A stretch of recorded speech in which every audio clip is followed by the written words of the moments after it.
Hey guys, welcome back to our YouTube channel WebToTech.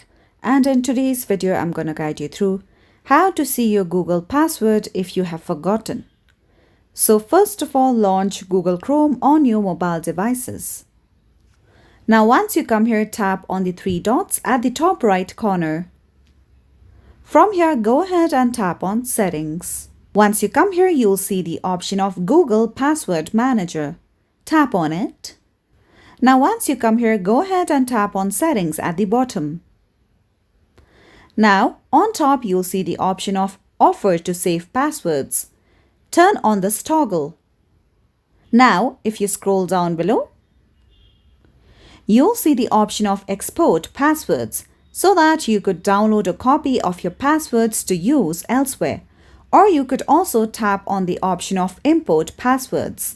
So once you do so, you can go to the category of accounts, and the next time you try to log in, your password will be automatically saved, and even if you have forgotten your Google password, you will be able to see it from here.